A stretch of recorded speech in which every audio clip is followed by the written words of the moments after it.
Welcome. In this week's lecture, uh, we will be looking at the images and ideas about the Prophet Muhammad in Muslim and Christian thought. In specific, what we're trying to do in this week in the readings and this lecture is we're trying to get an appreciation of how Muslims view the Prophet Muhammad in a number of different ways, and then how Christians responded to Islam in general and to the person of Muhammad in particular. So we'll get a sense of how Christian missionaries, Christian priests, Christian theologians thought about the Prophet Muhammad, both in the medieval period, pre-modern period, and in the modern period. So let's begin then. The issue of Prophet Muhammad in terms of being a historical figure is somewhat difficult. Many scholars today have written about the challenge of finding out who is Muhammad as a historical figure.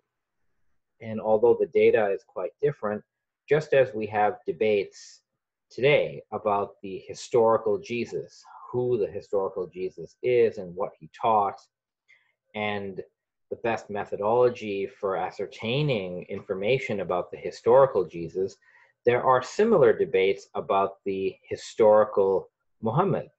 Of course, the field of Islamic studies on this topic has not developed at the same pace as historical Jesus research.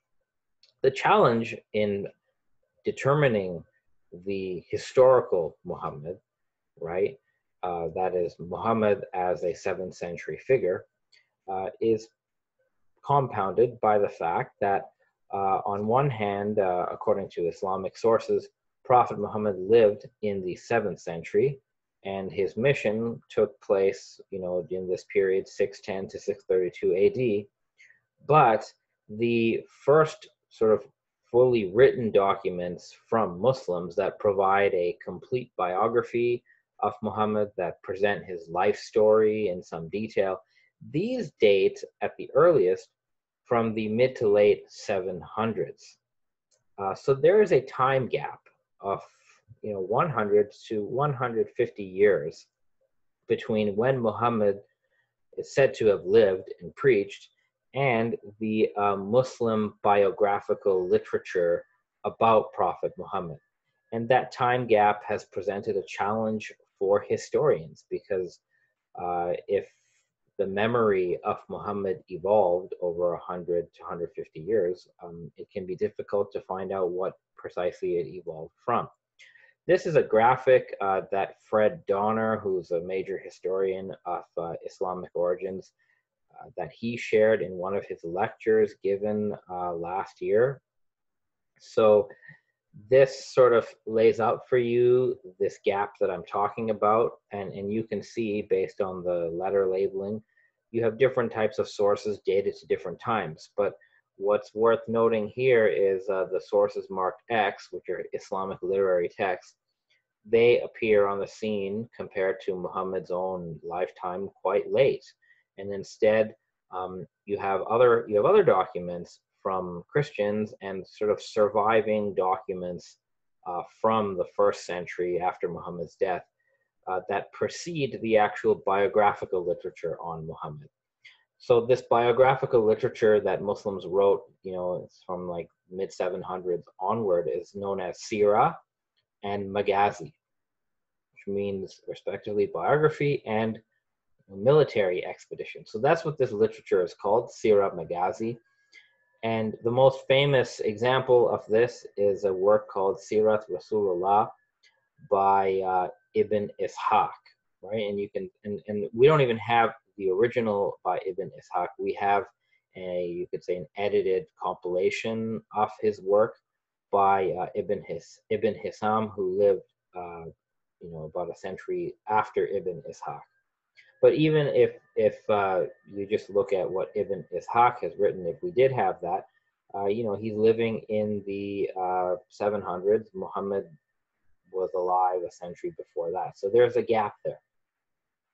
The other issue with this is if you read the biographies about Prophet Muhammad that Muslims produced from Ibn Ishaq onward, you get this idea that they are, by writing these biographies, they're constructing a narrative about Muhammad. So we're not getting this, objective historical picture of Prophet Muhammad, but we are getting a religious and you could almost say epic narrative about Muhammad.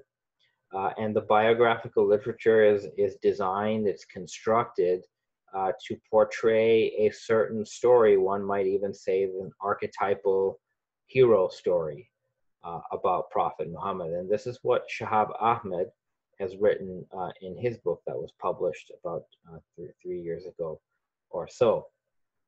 This idea of the narrative of the moral, historic epic of the life of the Prophet in his heroic struggle to found the divinely guided human community. So when you read the biographical literature, it seems very much tailored to present this sort of archetypal story, and scholars are therefore somewhat skeptical over the precise details that you get about Muhammad in this, late 8th century literature. Just to give you a sample of what the Muhammad story is in this Sirah Maghazi, biographical literature, these are just a few points that you'd find. And if you want to know more about how this literature came about and what is the original material that it is reworking and based on, there's a recent book by Professor Sean Anthony called Muhammad and the Empires of Faith. And this book just came out, and you can check out that book to learn more about this. But as the title of that book shows, there is certainly, in constructing Muhammad's biography, there is an imperial interest here, right? The people who are narrating the stories that go into this biography, they are supported and patronized by the Umayyad caliphs and later the Abbasid caliphs. So they're writing something that is going to ultimately serve the imperial expansionist agenda of the Umayyad and Abbasid empire. So we have to keep that in mind. There's this notion of supremacy and triumphalism in the biographies of Muhammad, right? It's following a very, so you could say, very clear story arc toward victory, toward political victory. Again, Shahab Ahmed puts this in a very eloquent way, where he says that the Sirah Maghazi is an epic passage from obscurity to supremacy, from darkness to light, from ignorance to salvation. A heroic story of peril, suffering, fortitude, persistence, faith, courage, and triumph, which provided the new community with a repertoire of heroic, moral, and dramatic motifs.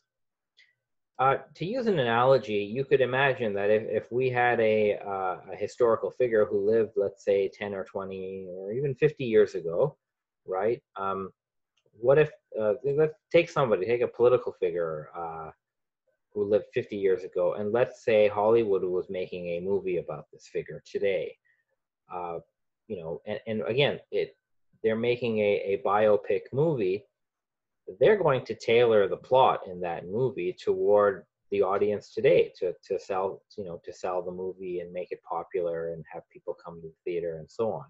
So when you're making a sort of a biopic movie like this, even though it's based on history, there are many liberties will be taken. The story arc will be adjusted. The plot line will be adjusted, so it makes a good movie.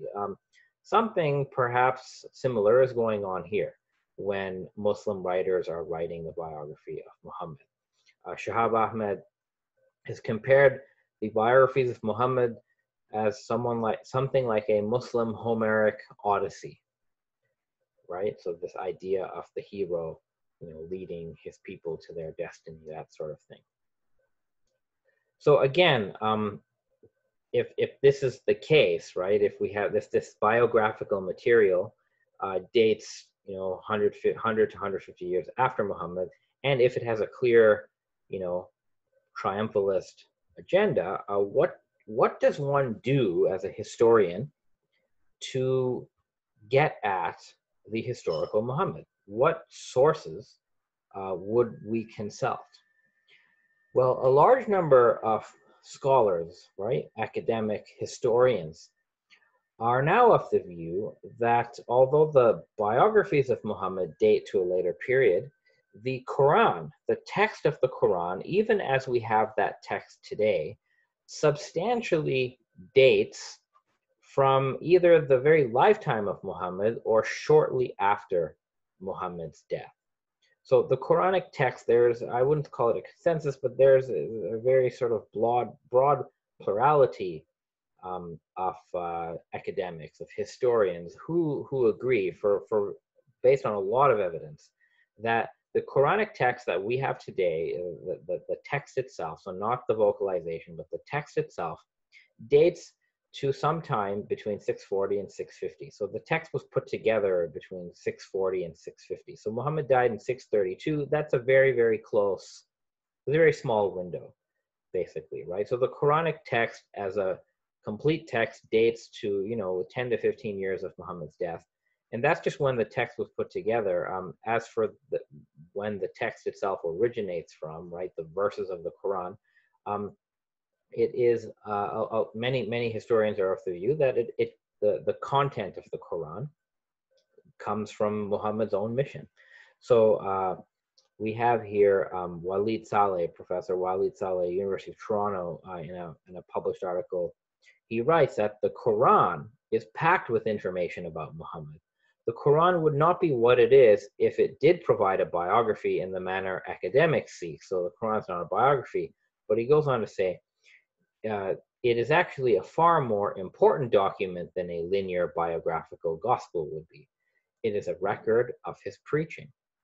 So the Quran, whether you believe it is the word of God or whether you believe it's the words of Muhammad, it doesn't matter. The Quran is a record of what Muhammad said and preached and recited over about 20 years. So that makes the Quran a valuable historical source, a documentary source for the prophetic career of Muhammad. As Professor Saleh says, there's a lot of information about Muhammad in the Quran, namely that which the Quran considered important and wanted to make known about him. So that is what one can do. One can read the Quran not in a religious way, but in a historical way. And many scholars, Walid Saleh, another scholar, Nikolai Sinai, and Sean Anthony in his recent book, and before them, Fred Donner, among many others, they are taking this historical approach to the Quran. They read the Quran historically. They find, they read it analytically. They interpret what they're going to do is they're going to interpret the Quran not with reference to what comes after, but with reference to what exists contemporary to it and what came before the Quran, within a century or two. And this historical reading of the Quran can actually help us, as historians, get a picture, a reconstruction of Muhammad as a historical figure. I personally believe in this approach as well. I've done some of my own research using this same method. I don't research the historical Muhammad per se, but I research Muslim concepts of revelation, and therefore I've analyzed the Quran in the same way. So what are the results of this analysis of the Quran from a historical viewpoint to get a picture of the historical Muhammad? Well, we can sort of divide the Quran into the Meccan Quran and the Medinan Quran. So what that means is that there are parts of the Quran, there are chapters of the Quran that were first recited by Muhammad when he was in Mecca. Then there's other surahs, chapters of the Quran that were first recited when Muhammad was in Medina. And there's a great difference in the political situation and context between the first 10 years of Muhammad's preaching in Mecca and the last 10 years in Medina. So Walid Saleh has a whole article on the Meccan Quran, which I'm sort of summarizing here. So in the Meccan parts of the Quran, it presents Muhammad as a mortal human, a messenger of God whose only responsibility is to recite God's message to an audience who pretty, for the most part, doesn't believe in him. Many Meccan surahs seem to indicate that the end of the world, the day of judgment, is near. This is somewhat similar to what we find in the Gospels. And the Meccan surahs, the Meccan chapters of the Quran, they warn Muhammad's skeptical audience with divine punishment, that if they do not heed and they don't obey Muhammad's guidance and preaching, there will be a divine punishment. Many Meccan parts of the Quran are defensive. They are quoting and answering, refuting objections from Muhammad's audience in Mecca. And we know from the Quran and from outside the Quran that Muhammad and his followers were persecuted in Mecca, right? If you remember the reading from other readings, they were persecuted, they were rejected, people were being tortured, sometimes people were being killed. Muhammad's followers, some of them had to leave Mecca for Abyssinia. This is what the biographical tradition tells us, but the Quran indicates this as well. The Quran refers to this persecution of Muhammad and his followers as a fitna, this idea that they are being forced out of their religious beliefs. They are being forced to be pagans and give up their monotheistic beliefs and practices. So that's reflected in the Quran, that they are being persecuted. These are some verses from the Quran, the Meccan part of the Quran, that give you a sense of what is being said. And in these verses, you see very clearly that there's an emphasis that Muhammad's Meccan audience is perplexed and skeptical because Muhammad is a human being. That they expect, it seems, that God will send an angel to be God's messenger, or that God will send angels with Muhammad, or that God will perform miracles, for Muhammad, or Muhammad will perform miracles. This is what the Meccan audience of the Quran wanted, and the answer to that in the Quran is that, look, Muhammad is just a human being. He's nothing more than a human being. So it's almost as if the Quran downplays the spiritual and theological status of Muhammad in the face of these objections. And of course, there's many different examples of this. Muhammad is told in the Meccan parts of the Quran that his only duty is to proclaim the message, and that's it. That Muhammad is not responsible for guiding any of these people who are rejecting him. He can't control whether his message is accepted or not. He's just to recite the Quran, deliver that message, and that's it. That he has no other mandate. This is what you find in the Meccan part of the Quran. So Muhammad's role in the Meccan part of the Quran is minimal, you could say. At least his personal role is minimal. Walid Saleh, in that same article that I've quoted, he puts it as such: the preacher of the Meccan Quran is radical in one way. He is almost powerless. This powerlessness was, moreover, a unique characteristic of Muhammad, distinct even from other messengers as presented in the Quran. For they, these past prophets, healed the sick, resurrected the dead, split the sea, controlled the jinn, were not burned by fire, and ultimately could make their God answer their prayers. The insistence on the humanity of the messenger was the basis of the Quran's response to pagan demands to perform miracles. The preacher of the Quran was a mere messenger with a limited mandate. The Quran might present the Hebrew prophets as a model, but Muhammad could not yet be one of them. So I'll just pause here. What's interesting about the Meccan part of the Quran is in the Meccan surahs, Muhammad is not called a prophet. He's called a messenger, but he's not called a prophet or a nabi. And that's an important point to note. So that is the image of Muhammad that you get in the Meccan Quran. The idea of Muhammad as merely a messenger, he's merely delivering something from God, and he's not really responsible. And in a sense, as Dr. Saleh relates in this quotation here, seems to be a strategy. It's this by minimizing the role of Muhammad, Muhammad is not to blame for his people's rejection of the message. That Muhammad is sort of not implicated. The blame is sort of put on the disbelieving audience, and their basically their incorrect expectations of what a genuine revelation should look like. So that is how Muhammad appears in the Meccan parts of the Quran. Now, if we look at the Quran as a whole, we include the Medinan parts of the Quran, we get a different image. We get a vastly different image. And this here is a summary of the various descriptions, roles, and labels of Prophet Muhammad in the Quran as a whole. So now we're not just looking at the Meccan part, but we're looking at the whole thing. So the Meccan and the Medinan. And we see a change when we go to the last 10 years of Muhammad's life, where he is in Medina, where he's now, by most accounts, Muhammad is the political leader and the spiritual leader of Medina. And here he has an alliance. He has like an alliance of many, many different tribes, including Jewish tribes, and they've sort of all come together in a sort of confederacy. There's a constitution that they've all signed called the Constitution of Medina, and Muhammad is the leader of this polity.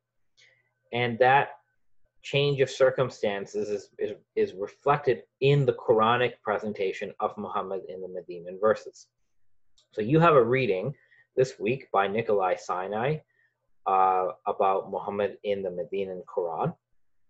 And he looks at many, many different verses, and I've just put some on the slide for you. So the first idea we find of Muhammad in the Medinan Quran is this notion that the Prophet Muhammad carries the very authority of God. He who obeys the messenger obeys God. Prophet Muhammad is told to judge people, right? Judge disputes on behalf of God, and the people are told that they have to obey the judgment of Muhammad. Those who give their allegiance to Muhammad, it is said that by doing so, they are giving their allegiance to God himself.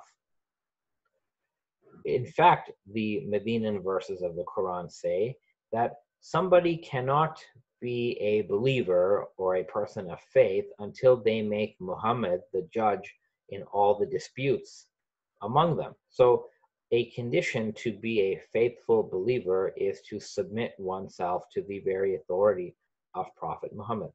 This last set of verses here is quite interesting, where the believers are told, do not be forward in the presence of God and his messenger, and raise not your voices above the voice of the prophet, and don't speak to him the same way you speak to one another. So there's almost a courtly etiquette that a believer or member of the community had to observe when they were in the presence of the Prophet Muhammad. Interesting, it says in the presence of God and his messenger. So in many phrases in the Medinan Quran, these terms appear together, God and his messenger, or God and the messenger. And what that does is it fuses together the authority and the presence of God and Muhammad. They're referred to, God and his messenger, as one party or one unit. So people are told, if you have any disputes, refer it to God and his messenger, right? God and his messenger are the ones who are judging you, and so on. So that's this notion of authority. In the Medinan Quran, Muhammad is the bearer of divine authority, which is very, very important. He's basically the deputy of God on earth, and to the point and to the extent that people have to exercise a sort of courtly etiquette when they are engaging with Muhammad at a personal level. You also have a series of verses in the Medinan Quran where Muhammad is presented as the guide and the teacher of his community. This is important because now in the Medinan period, Muhammad's role is not to simply deliver a message and then go home. So he's not a fax machine for the Quran. He now has the duty of guiding and teaching his community on many, many different matters. So now his guiding role goes far beyond reciting the Quran, right? Rather, Muhammad has to also explain what the Quran means, and he has to deliver or convey a whole set of divine guidance that is now complementary to the Quran. So this is quite important as well. Now, you have other verses in the Medinan part of the Quran where Muhammad plays the role of an intercessor. So an intercessor is a mediator, a middleman, if you will, between the believers and God. On this slide, you have two examples of this. The first Quranic quotation in blue, it basically says that those who commit sins, if they want to get God's forgiveness, they must go to Muhammad. They have to ask God to forgive them in the presence of Muhammad, and then Muhammad has to also pray to God to forgive them. And only if that happens, these sinners will be forgiven by God. So Muhammad is an intermediary or an intercessor between God and his community. And this same idea appears in another surah of the Quran, Surah 9, which is at the bottom here, where again, people are trying to make, the people have committed sins, they're trying to atone for these sins. So Muhammad is told to accept an offering from their wealth. So they actually have to give a portion of their wealth to Muhammad. Muhammad is to accept that. And then it says to Muhammad, purify and sanctify them. So Muhammad has to cleanse the sinners. He has to cleanse their souls.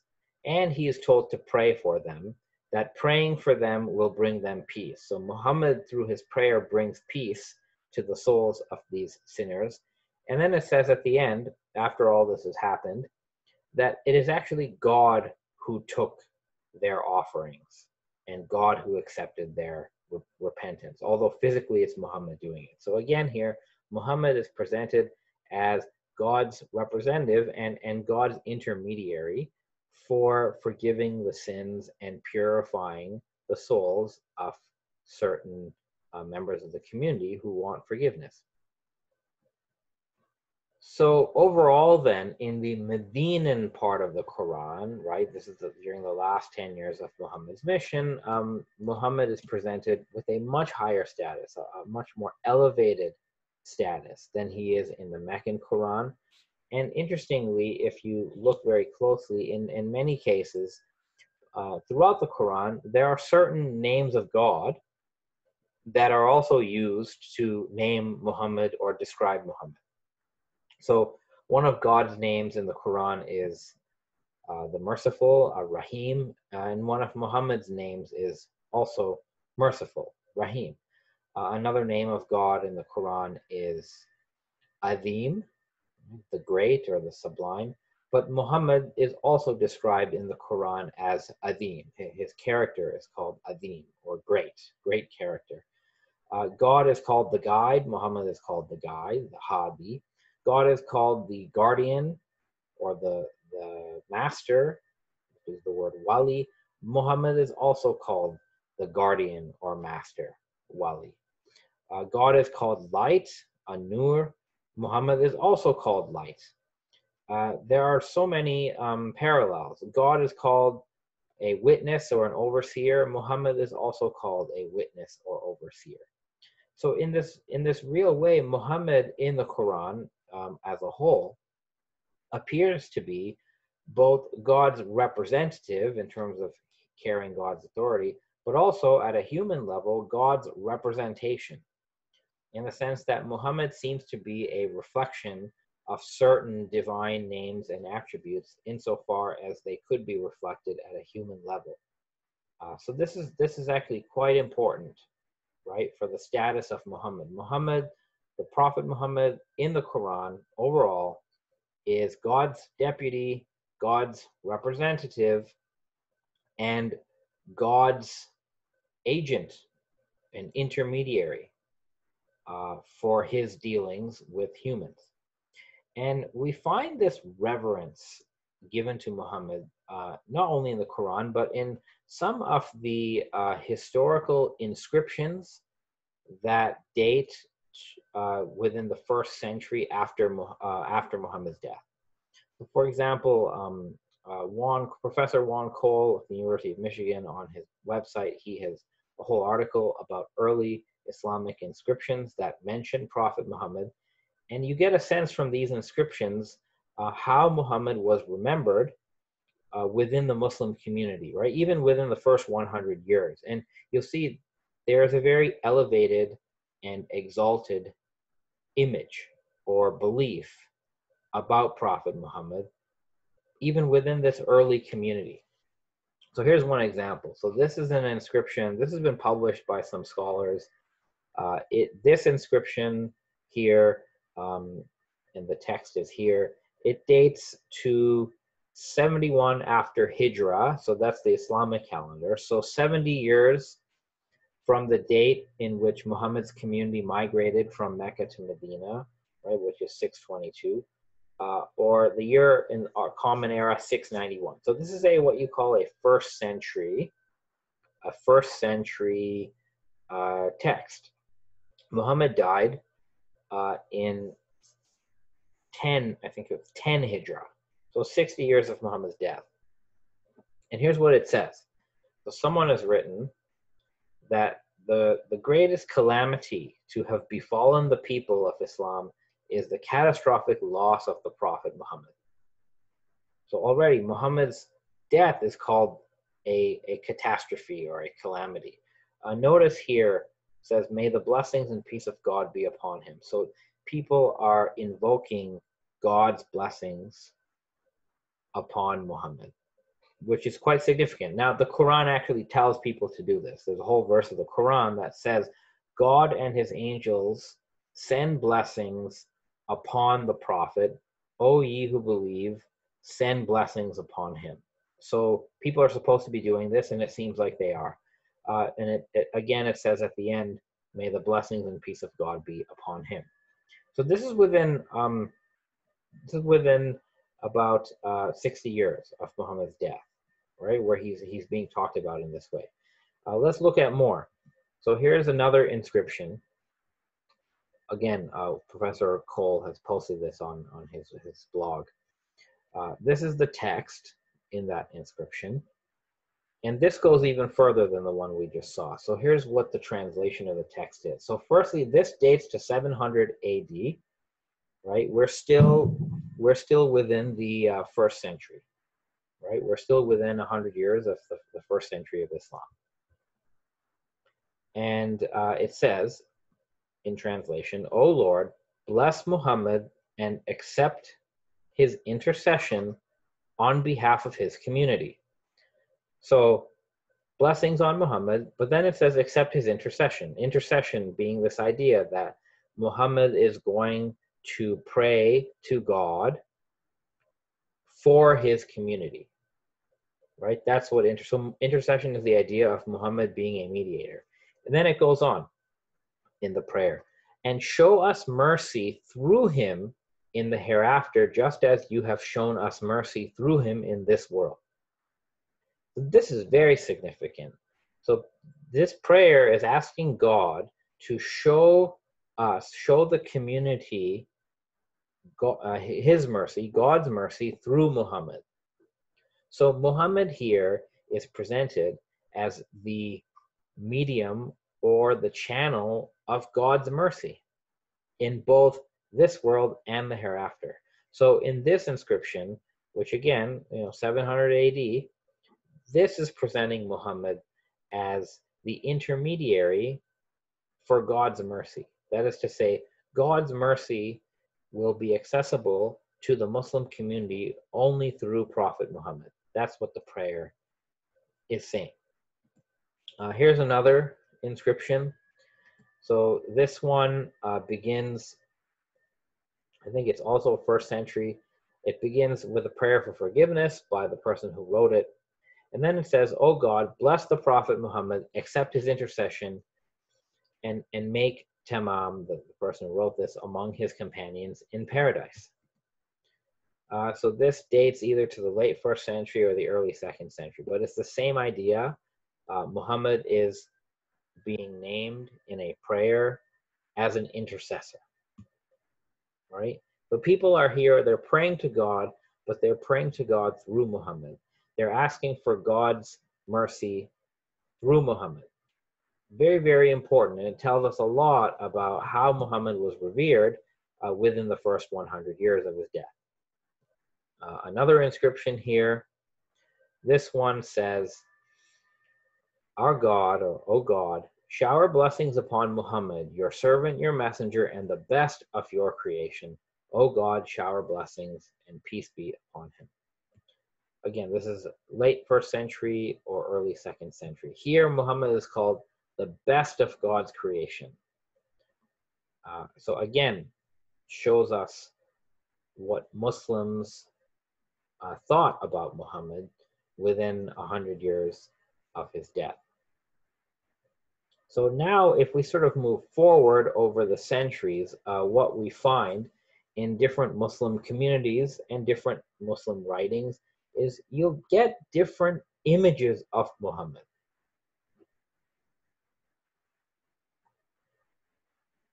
I've already mentioned the Meccan Quran, where Muhammad is a sort of a powerless preacher, a rejected warner. In the Medinan Quran, where Muhammad is God's representative on earth. In this biographical literature called Sirah Maghazi, where Muhammad is presented as this hero, a victorious hero, a victorious leader. Then you can go look in other discourses. So in the Hadith literature, these are, of course, are reports compiled in the 9th century that claim to tell us what Muhammad said and did. And in the Hadith literature, Muhammad is presented in many ways like a lawgiver, right? Someone who is prescribing rules on how to behave. He's also presented as an example of piety. He's also presented as a military leader. So that's in the Hadith literature. In Shi'i Islam, Muhammad is presented as God's representative, as like the greatest of God's creations, but he's also presented in Shia literature as the first created being. Muhammad is presented as a light, a spiritual light that God created before he created the world. And a similar image is found in Sufi Muslim literature, the idea of Muhammad as a pre-existent cosmic light, as well as the idea of Muhammad as an intercessor. And if you go to the poetry, whether Persian poetry or South Asian poetry or Arab poetry, Muhammad is also prominently featured in that discourse, right? Muhammad is the beloved. Sometimes he's described using, the male imagery of a husband. Muhammad presented that he's praised in poetry as a perfect human, and so on. And then in the modern period, you have Muslim reformists, progressive Muslims also writing biographies about Muhammad. And in those, Muhammad is presented, but he's presented differently than he is in the pre-modern literature. So there's a great diversity of images by which Muslims have imagined Prophet Muhammad. There's immense diversity. Even within these genres that I've named here, you will find different ideas, different images, different concepts of who Muhammad is and why he was important. If you're interested in images of Muhammad across Muslim literature, these are some books that you can check out. There's more than this, but these are a few titles. You have Juan Cole's book, which is sort of a new biography of Muhammad that's very much based on the Quran, as well as, pre-Islamic, late antique literature. Professor Keisha Ali of Boston University has written a book called The Lives of Muhammad, which is pretty much about the different ways Muhammad has been presented in biographical literature. There's like this classic by Anne-Marie Schimmel, and Muhammad is his messenger, which is about how Muhammad has been venerated in different Muslim discourses. And then there's this new book called The Praiseworthy One by Christian, I think it's Christian Gruber or Grube. I'm not sure how you pronounce her name, so apologies to her. But Professor Christian Gruber has written this book. I think she's at University of Michigan as well. And she really looks at how Muhammad is presented not only in texts, but in art. And there is actually a long tradition of depicting Muhammad in visual form, paintings and portraits and miniatures of the Prophet Muhammad as an art form. So there's all these different ways that Muhammad has been represented. I want to show you some examples of this, right, to give us a better understanding of how Muslims have viewed Muhammad. So in Sufi Islam and in Shi'i Islam, there's a very prominent idea of Muhammad being the first light, the first spiritual reality that God created. And that's called the light of Muhammad. And according to this theory, God first created the light of Muhammad. For Shia Muslims, it's the light of Muhammad and the light of Ali, right? The Shia Muslims believe that Ali is the successor of Muhammad, and therefore, in a spiritual sense, Ali was created with Muhammad in the form of light. And then that God created everything else, the whole world, the whole universe, all humans. God created everything else through the light of Muhammad. So from a sort of a Sunni source, this is from Sahal at-Tustari, who wrote a commentary on the Quran, an esoteric commentary on the Quran. And in parts of his commentary, he talks about the light of Muhammad. So he writes in his commentary that when God, exalted as he, wanted to create Muhammad, he made appear a light from his light. And that this light prostrated before God. And from that prostration, God created an immense crystal-like column of light that was inwardly and outwardly translucent, and within it was the essence of Muhammad. And that this happened 1,000,000 years before God created the world, right? So the first thing that God creates is the light of Muhammad. This is God's greatest creation, in a sense. And you find a similar story in Shi'i Muslim sources. So here you have the Shi'i Imam Jafar Sadiq, and he says that God existed when nothing else existed, and then he created existence and created the light of lights, from which all lights are illumined. He made this light flow from his light. So God created a light from his own light, and this is the light from which he created Muhammad and Ali. These were the first two lights, since nothing else came into existence before them. So according to these sources, and this becomes a very popular idea, the light of Muhammad and the light of Ali. So you have God, just to visually depict this for you, you have God who's absolutely transcendent, and then the first and only thing that God creates directly in eternity is the light of Muhammad and the light of Ali, if for Shia Muslims. And from that light, from this first light, the souls or the spirits of the prophets and the imams, so including Prophet Muhammad's own soul, the souls of the prophets and the imams and the saints are created out of that first light.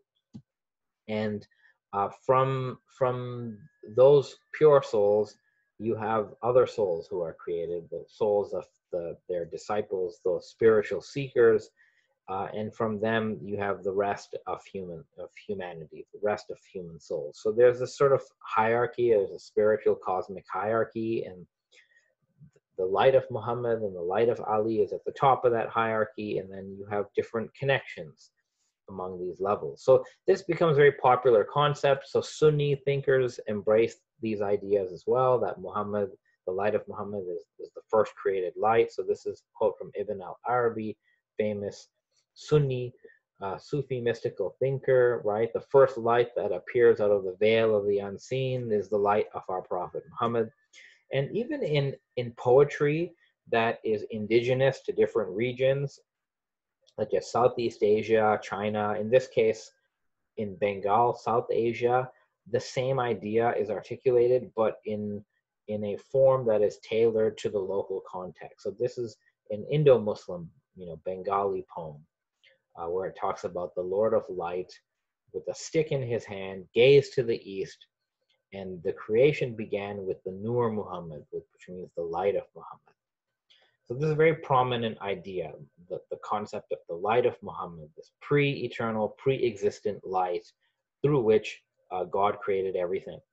And if you then look at other examples, Muslim poetry and devotional expression, you find many you find many statements where people are expressing, Muslim thinkers, Muslim writers, Muslim poets are expressing their love for the Prophet Muhammad or their reliance on the Prophet Muhammad. So here we have from a Turkish mystical poet where he's calling out to Muhammad to pray for them. And he's referring to Muhammad as beautiful. You yourself are beautiful, Muhammad. Your words are accepted near God. This is a poem from the Mamluk Sultan. He refers to Muhammad as God's beloved, the physician for all pains. Right? So he's presenting Muhammad as a spiritual physician. This is from an Indo-Muslim poet in the 16th century, where it's talking about Muhammad in a very cosmic sense. It says, Muhammad is the root of the cosmic tree, the universe is his branch. Muhammad is the hidden creator whom everyone recognizes. And it says, Muhammad, who is the manifestation of God, no one knows. This poetry is suggesting that Muhammad is not only the first creation of God, but he's also the very manifestation of God. So God has become revealed through the person of Muhammad, according to this poem. You have another very famous Sindhi Indo-Muslim saint and poet, Shah Abdul Latif, and he has a whole poem where he calls out to Muhammad for help. He says, Lord of Medina, listen to my calling. My hopes are directed to you. I do not think of any other helper. And he refers to Muhammad as a bridegroom because in South Asian poetry and literature, bridegroom symbolism is quite prominent. So he refers to Muhammad as the bridegroom of Medina. You know, listen to my calling. Sometimes he refers to Muhammad as the prince of Medina. So this is just to give you a sense of the different ways that Muslims have remembered Prophet Muhammad and venerated Prophet Muhammad and expressed their love for the Prophet Muhammad. And to sort of bring that home, I'm going to play you something, a contemporary devotional piece where you could say this is like a devotional song. It's also a prayer to Prophet Muhammad. So I'm going to play you a few minutes of it just to sort of bring to a concrete form some of these ideas that I've gone through here. And after I play that, we'll switch gears and we'll then look at the ways Christian thinkers and Christian authors over time have interpreted the Prophet Muhammad. But let's look at this Muslim devotional expression to Prophet Muhammad first. That's what we'll look at right now.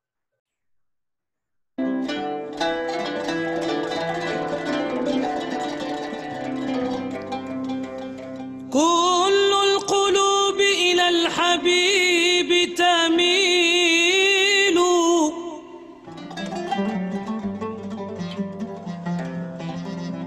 ومعي بذلك شاهد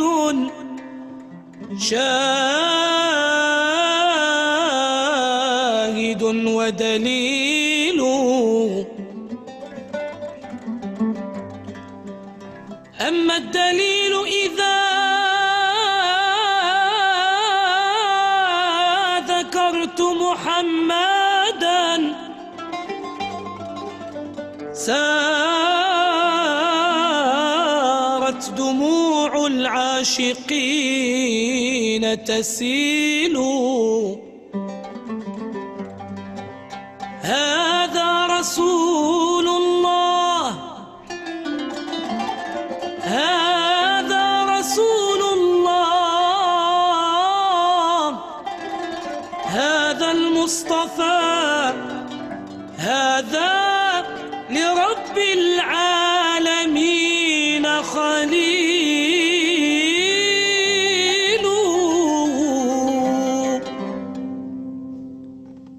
المدد المدد المدد يا رسول الله المدد المدد يا حبيب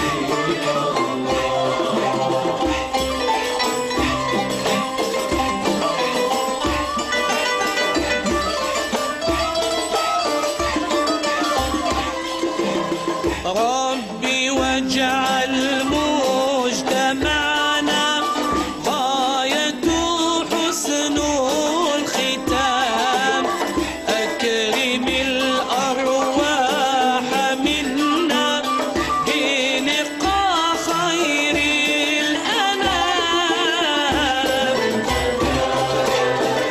المدد مدد رسول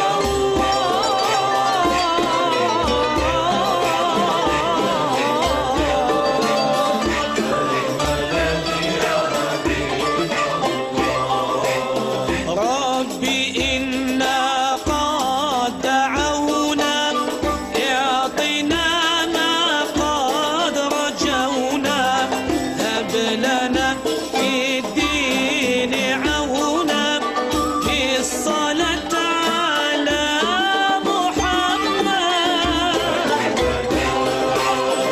المدد المدد المدد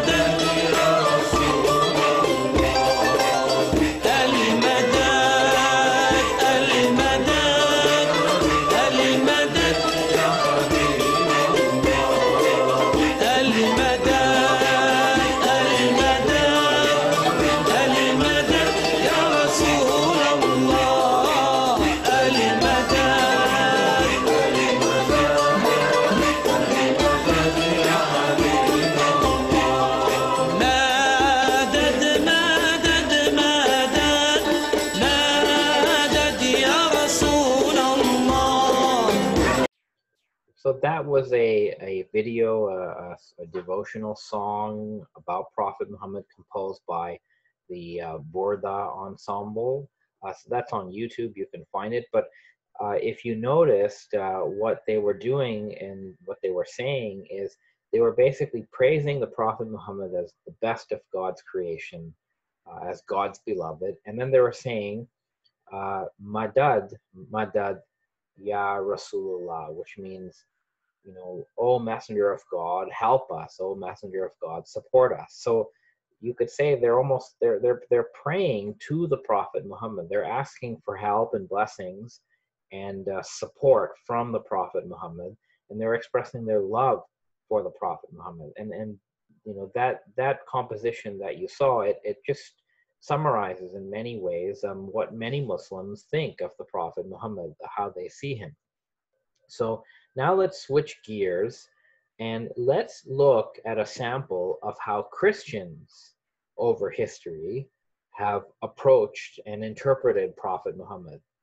So the first example is actually from an Armenian bishop who lived in the 7th century, an Armenian monk. And this is also one of our earliest sources, historically speaking, about Prophet Muhammad. So this Armenian bishop, he wrote a chronicle of Armenia, or at least it's attributed to him, but it's a 7th century Christian source. And here's what it says about Prophet Muhammad and his community. So it says that at that time, a certain man from along those same sons of Ishmael, this is referring to Ishmael, the son of Abraham. Remember, we've talked about this before, that Ishmael, it was Abraham's elder son, and that the Arabs and Prophet Muhammad are descended from Ishmael. So this Christian bishop writes that from among the sons of Ishmael, there was a man whose name was Mahmet, or Muhammad, a merchant, as if by God's command, appeared to them as a preacher and the path of truth. So it's describing, it seems to be describing Prophet Muhammad. It says he taught them, this is the Arabs, to recognize the God of Abraham, especially because he was learned and informed in the history of Moses. And this source goes on to talk about how this figure named Muhammad basically guided his Arab people to worship one God, worship the same as Abraham, that Muhammad passed us, legislated a number of laws, on like dietary laws and ethical laws and so on. So this is from a Christian, and it's not really it's not a negative appraisal of Muhammad. It doesn't say Muhammad is a prophet. It describes him as a merchant and a preacher. Nevertheless, this tends to be one of the more sort of neutral to positive Christian appraisals of Prophet Muhammad, because in the 8th century, we find a different picture. What are Christians saying in the 8th century? Well, you'll recall from an earlier lecture and from one of your readings that in the 8th century you have John of Damascus, and at the top here, John of Damascus this is from his text called On Heresies. So he's describing the preaching of Muhammad as a heresy, as a Christian heresy. So he won't even grant that Muhammad was preaching a new religion or the restoration of monotheism. He refers to Muhammad's preaching as a heresy. He claims that Muhammad is a false prophet, that Muhammad learned whatever he knew from an Arian Christian monk, and that he was basically deceiving everybody. So this is an early Christian response which interprets Muhammad as a false prophet. And the idea of Muhammad as a false prophet, as a sort of a swindler and a trickster, unfortunately persists in Christian literature. It even continues till today among certain evangelical Protestant circles, where Muhammad is portrayed as a false prophet, and sometimes even worse than that. But that trope sort of begins in this period. And you can recall back to my earlier lecture called Christian Responses to Islam, where we talked about John of Damascus in some more detail. So that's one view, right? And you can see this false prophet is one Christian narrative about Prophet Muhammad. There are other narratives, though. In the 13th century, in Spain, right, in Toledo specifically, you have a development of the false prophet narrative about Muhammad. So now we're in the 1200s, 13th century, and some of you may know, up until around that point, what you had is the Umayyad Muslim dynasty and later the Almohad Muslim dynasty. They were ruling Spain. And there were many Christians and Jews living under Muslim rule. And the Catholic clergy, of course, did not like that. And among those clergy is an archbishop named Rodrigo Jimenez de Rada, the Archbishop of Toledo. And he was living under Muslim rule for some time, and he was even in favor of the Crusades, right, against the Almohad Muslim dynasty. This is all from the book Faces of Muhammad by John Toland, which part of which you're reading. So what happens is this Archbishop of Toledo, he commissions Mark, who is a deacon of the Cathedral of Toledo, to translate the Quran into Latin. And the introduction to this Latin translation of the Quran presents Prophet Muhammad in this very negative light.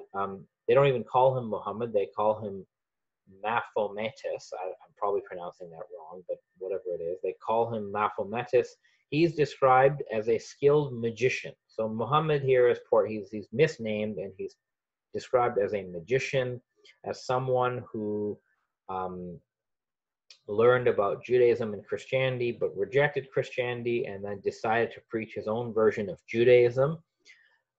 It goes on to say, this Catholic deacon Mark goes on to say that, this Mahometus, i.e. Muhammad, preached outside of Mecca, and he adds that the word Mecca means idolatry in Latin. He says that Muhammad, or Mahometus, pretended to have an epileptic seizure,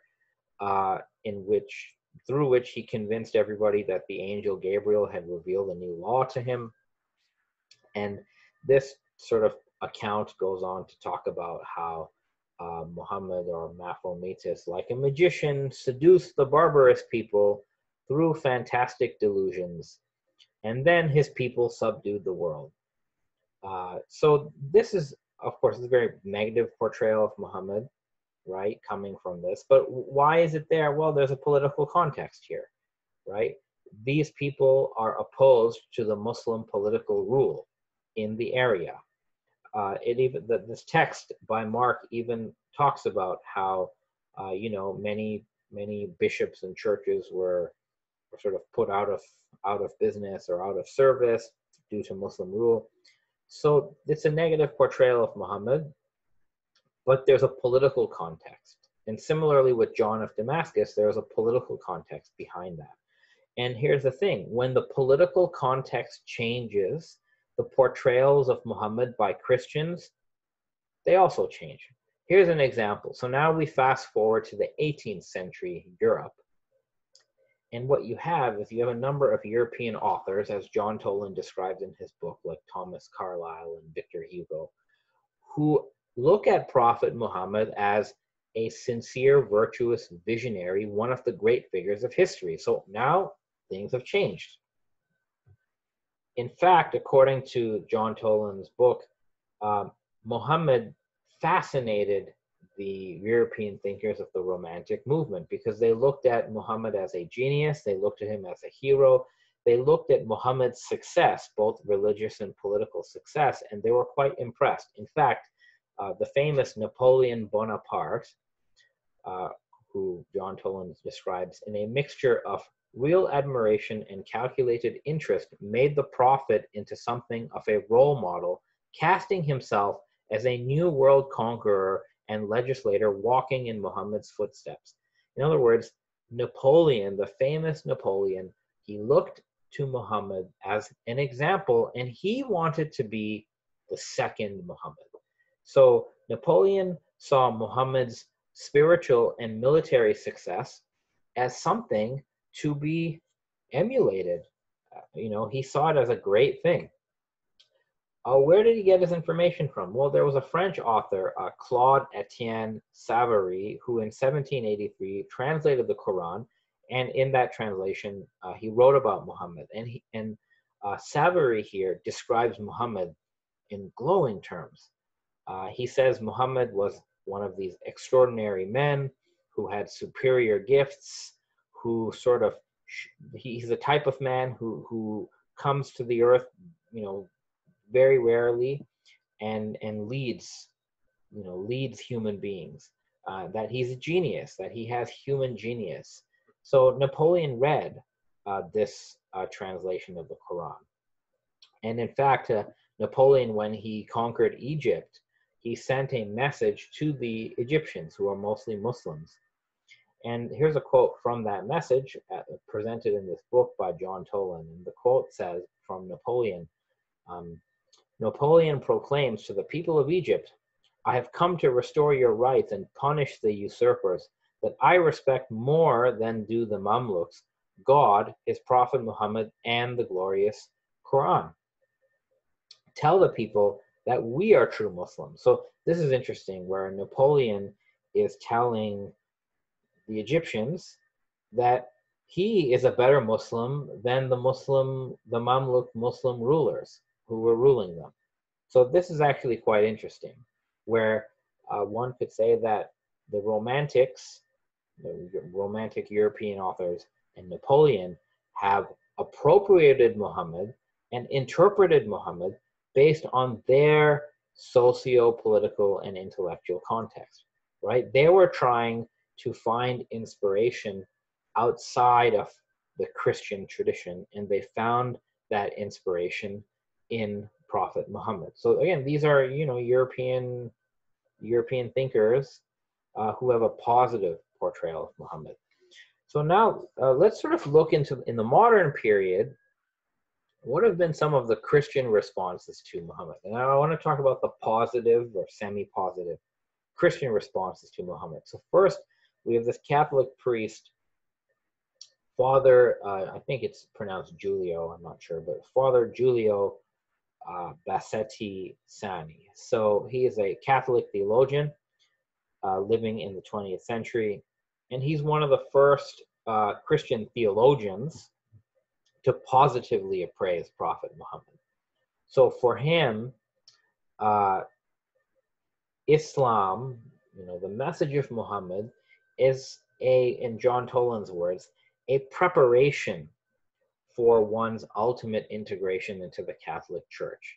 So what this Catholic priest was trying to do is he was trying to find the message about Jesus Christ, as understood in Christianity, as something hidden in the Quran. What I would call his approach is this idea of the Catholic theology of religion. So he's trying to evaluate other religions, but from a Catholic perspective, and he's trying to integrate Muhammad and Islam into this Catholic vision. So he wrote this book called The Quran in the Light of Christ. And what he does in this book, basically, is he provides a Christian reading of the Quran. So he approaches Muhammad with respect, right? He approaches Muhammad with a lot of respect. He doesn't sort of call Muhammad a false prophet or anything like that. But when you read the Quran in this sort of Christocentric way, the claim that is made by him and others who do this is that the real meaning of the Quran was never known to Muslims. It was only known to Catholic Christians who started reading the Quran, in the 20th century. And John Toland describes this approach in this blue quotation here, where he says that to find Christ hidden in the Quran, Bassetti Sani reinterprets various Quranic passages traditionally understood as applying to Muhammad as in fact referring to Jesus. So this is a radical reinterpretation of the Quran from a Christian perspective. But at the end of the day, what this Father Bassetti Sani was able to do is he was able to agree or affirm that Muhammad is a true prophet. He saw Muhammad as a prophet similar to the prophets of the Hebrew Bible, right? The prophets of the Old Testament. And he saw Islam as a preparation, right? A precursor towards the Catholic faith based on the full mystery of Christ. So it's sort of this idea that, well, if you have someone who doesn't even believe in God, if you have idol worshippers or whoever, they can't become Catholic right away. Catholicism, the truth of the Catholic Church is too mysterious, but Islam can be a preparation for that. Islam can mediate that. And in that sense, that's what he believes Muhammad knew this, and that Muhammad always intended for people to become Christian at the end of the day. So that's his interpretation of Muhammad. So it's a charitable interpretation, but it is a very Christocentric, Christian supremacy interpretation of Muhammad. But it is very different from the whole false prophet idea of Muhammad that we found in the earlier literature. Here's another example, the Catholic priest Hans Kung. So before we get to him, we should mention that there were a couple of proclamations or decrees from the Second Vatican Council. So these are official, you could say, decrees of the Catholic Church, right?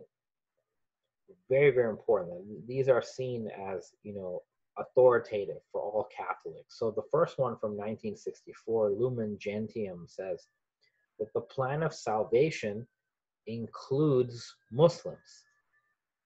And it says that Muslims hold to the faith of Abraham, or they profess to, and they adore the one merciful God. So the first quote basically says that Muslims are included in God's plan, and Muslims worship the same God as Catholics. The second quote from Second Vatican Council 1965, it repeats a lot of this stuff. But it goes further. It acknowledges that Muslims are those who submit to God, who worship God, that they acknowledge Jesus, and so on. So these are statements from the Catholic Church that are charitable toward Islam. And one of the first Catholic theologians to to work with this was Hans Kung. And he actually went further. He he argued that, Catholics should recognize Muhammad as a prophet. And when it came to the fact that, the Quran denies that Jesus is the Son of God, and the Quran presents Jesus as a prophet, Hans Kung actually said that, well, it seems to be that many of the early Jewish Christian believers also saw Jesus as a prophet. And he argued that the early Christian creeds that see Jesus as fully divine, as the Son of God, that is not necessarily the only legitimate way to look at Jesus. So for him, the Islamic view of Jesus is valuable to Christians, and that Muhammad was not wrong to say that Jesus was a prophet and not the Son of God. So this is probably one of the most charitable views toward Islam. It goes way further than the prior example. Hans Kung would be willing to say that Muhammad is a prophet, and that Muhammad and the Quran's view of Jesus is true in a certain respect. Hans Kung seems to say that even Jesus' own disciples would have seen Jesus the way Muhammad talked about Jesus, the way the Quran talked about Jesus. Now, let me say that Hans Kung is not part of the Catholic mainstream. He's questioned a lot of Catholic beliefs, such as the infallibility of the Pope, the infallibility of the church magistrate, and so on. So he's not part of the mainstream, but nevertheless, this is an important contribution by him. So let's go to another example. So we have another Christian Catholic thinker, Father Christian W. I think it's Troll. I'm not sure how to say his name. So Father Christian W. Troll.